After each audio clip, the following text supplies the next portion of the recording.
OK， 谁了？讲到了。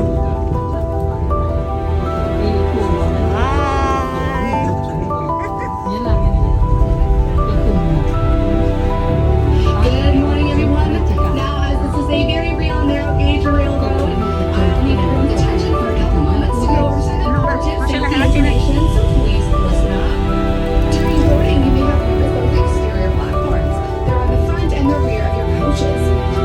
The platforms are currently closed, but once I've heard the okay from our conductor, I'll let you know when it is okay to step aside. But until then, we need everyone to please remain indoors. The most important rule of our train ride is there is absolutely no crossing from car to car at any point in time. That's right, folks. This is an apron and it's not safe to step or stand on. You'll occasionally see our authorized staff crossing from car to car, but folks, this is not an invitation to do so yourselves. Once again, there is no crossing from car to car. Whenever you're up and about, to make sure you maintain 3 points of contact at all times, and please don't rest your hands. You have a little extra time to take in the viewpoints as well as the rest of you. That just gives you a little extra time to get your cameras ready for the award-winning shot. But folks, I'm not the only tour guide seeing you today, as I'm joined by my 2 lovely friends, Josh and Kenya. You'll meet one of them soon if you haven't already. One of them will come to your cars to greet you and point out a view of our onboard amenities. Now, Kenya and Josh are both very knowledgeable and very kind and can help you out with any relevant questions. Now, let's meet the rest of our train crew. Our engineer today. 那是那种，没么说饼呢。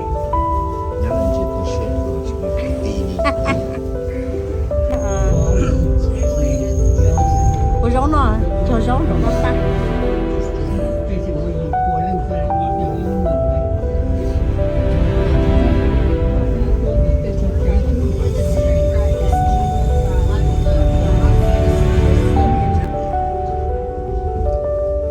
姐妹妹去陪ซื้อ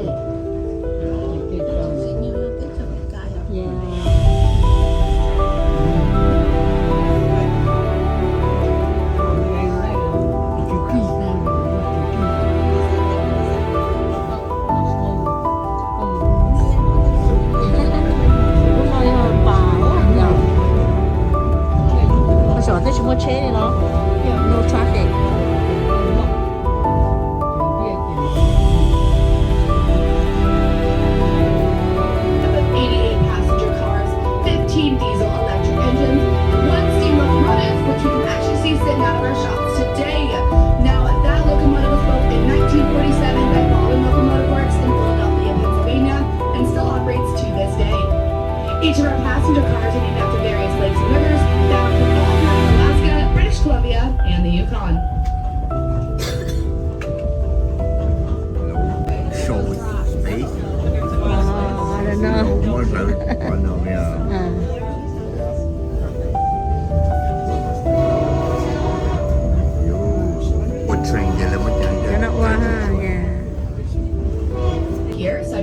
Sophie Smith, Frank Reed, and former passengers who've crossed from car to car.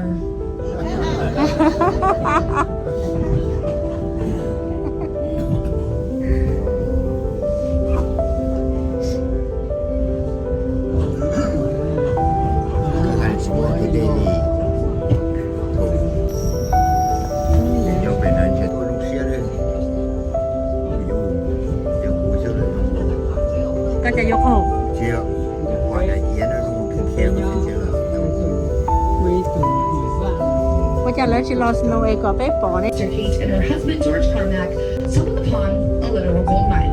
They'd been camping in the Klondike region of the Yukon Territory, the most remote and westernmost territory in Canada. What had begun as a routine salmon fishing trip quickly took a turn for the better when they spotted what appeared to be a gold nugget the size of a small discovery would soon have on the world. Flash forward to July 17, 1897. The Seattle harbor begins to stir as the steamer ports team with a combined estimate of 2 tons of gold, worth around $700,000 at the time, or around $28 million today. The front page of the morning paper is splashed with the headline, "Gold, Gold, Gold," as onlookers pour out of their houses and swarm the harbor. And just like that, the craze had begun. Within the next 18 months, an estimated 100,000 hopeful prospectors would embark.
She disappeared into a rock wall, and to this day, it is said that when the north wind howls down the White Pass, it is none other than the breath of her spiteful spirit.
Instead, we like to river raft down the much calmer Taya Inlet or even ocean raft straight out of the Skagway Harbor.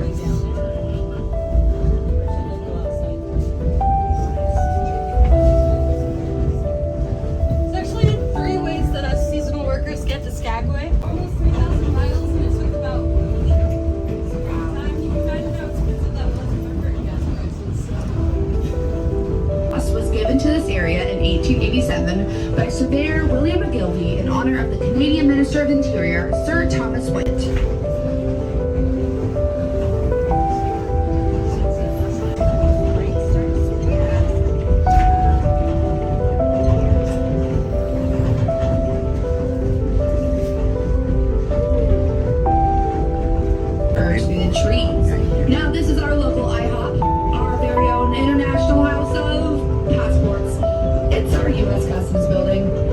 children on trips throughout Alaska and British Columbia during the Great Depression. A major highlight of these trips was riding one of our very own trains, so I plug in onto the rock face in his honor. It is kept up to date every year by our National Park Service.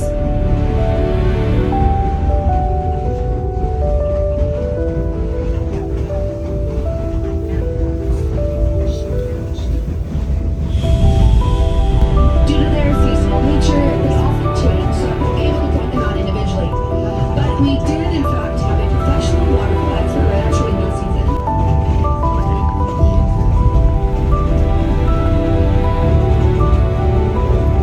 Railroad. We now call this upcoming memorial Black Cross Rock. The memorial will be coming up 50 feet on the left to see the memorial below the train.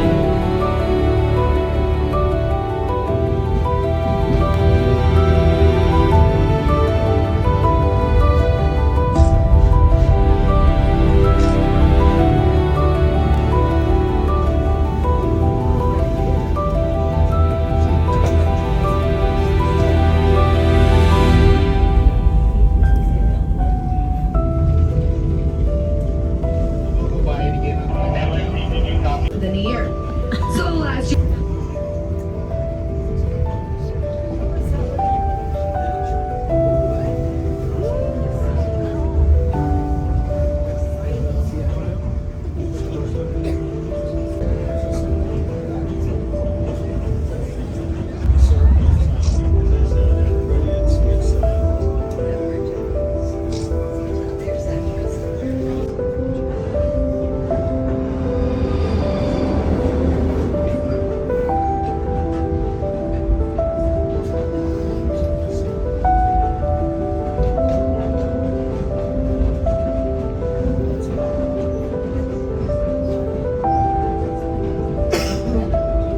We are now approaching milepost 14, the Glacier Station, another popular flag stop with the hiking trail, this time to the Logan Glacier. In a few moments here, we'll make our second crossing over the Skyway River with spectacular views of the surrounding valley on both sides of our train. Once we clear this bridge, we'll begin our climb up to the High Line.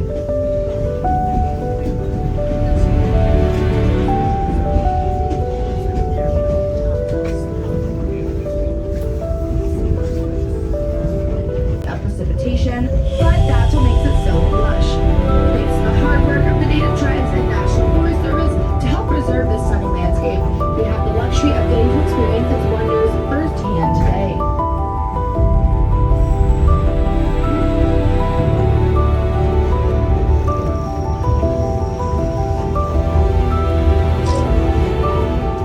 Speaking of the beautiful landscape around us, if you look sharply up and to your left, a little behind you should see the rocky peaks of the Sawtooth Mountains. These are the tallest mountains in the area, a little over 7,400 feet in elevation. They are part of the coastal mountain range, which has been surrounding us this whole train ride. Thousands of years ago, glaciers carved and smoothed out this whole valley, and we can still see canyons carved into the hillsides from prior glaciation and erosion. But the Sawtooth's full beauty is such a special treat.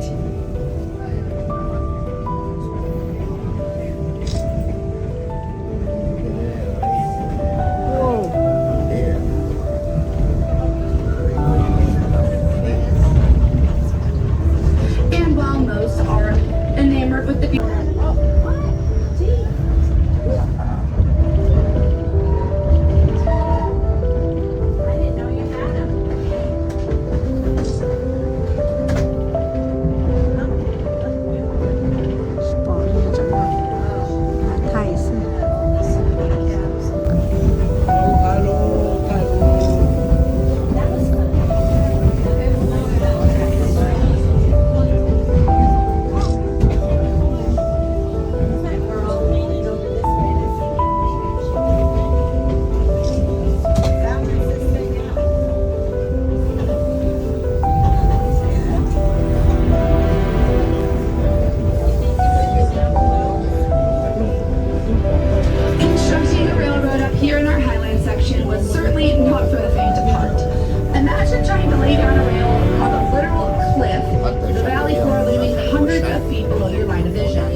workers had a method called double jacking that they would use to blast through the tons of granite ahead. In teams of 3, 2 men would dangle from the cliff on ropes, while the last one faced the cliff, holding a sharpened steel rod between his legs. One by one, the 2 men on ropes would slam a hammer into the rod, wedging it further and further into the cliffside. Once it was drilled in enough to create a hole, they'd remove the rod, fill that hole with blasted water, and toss in a lit fuse. The most timely and important part of the whole process was swinging away just in the nick of time. You might even be able to spot the royal creepers in port. Skagway is situated at the head of the Lake Canal, which, despite its name, is not a canal whatsoever. Canals are man-made waterways, but this was formed by glaciers, making it a fjord. That being said, the Lake Canal is actually the deepest fjord in North America. At over 2069, it was actually retired and replaced by the bridge ahead of us, which thankfully is the one we will be taking. As we cross this upcoming ravine, we'll have a great parallel view of our steel cantilever before we enter our second tunnel of the day. Now this one is nearly 3 times as long as the first, so be prepared for about 45 seconds of darkness.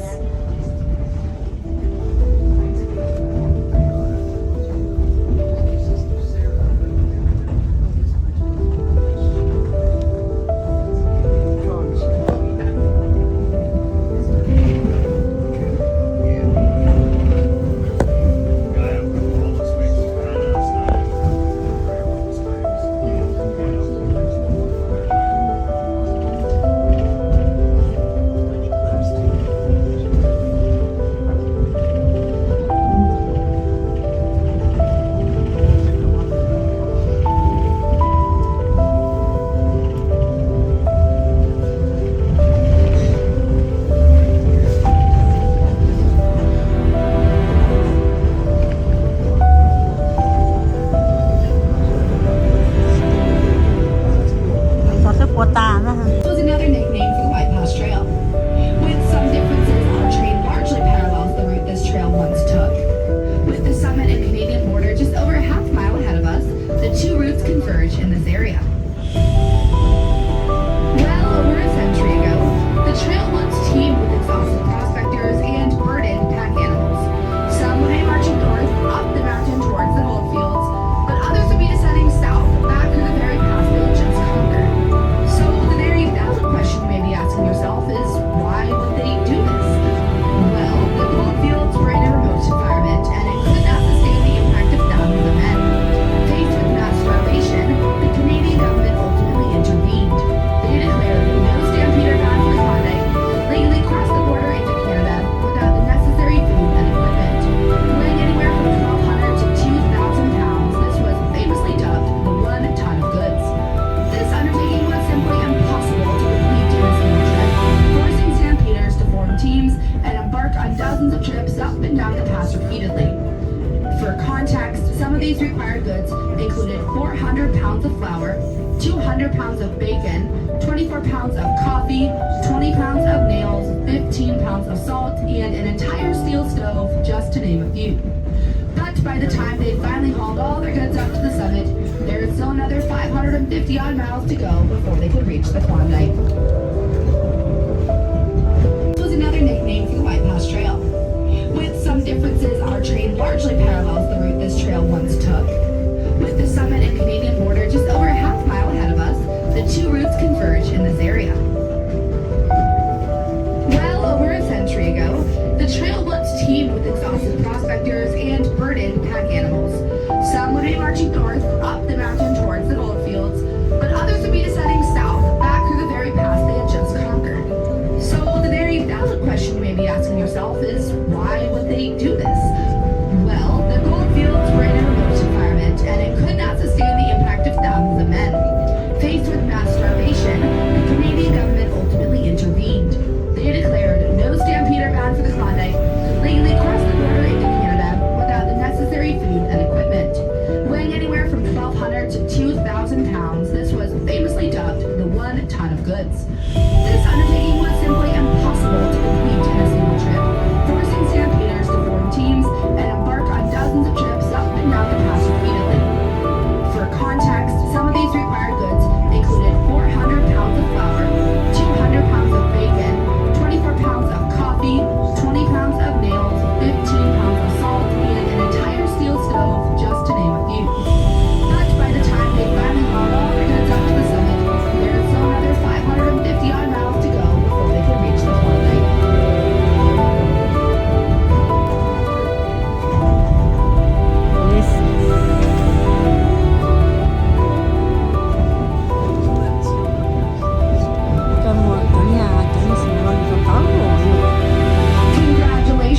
everybody. You've officially made it to the White Paw Summit, and welcome to Canada. Well, it took us about an hour and some change to reach here. It could take upwards of 6 months for most fortune leaders to finally haul all their 1 ton of goods up to the summit. And once again, while they may have finally triumphed over that grueling trail, their quest had only just begun. It was another 20-mile hike to reach Lake Bennett, where they then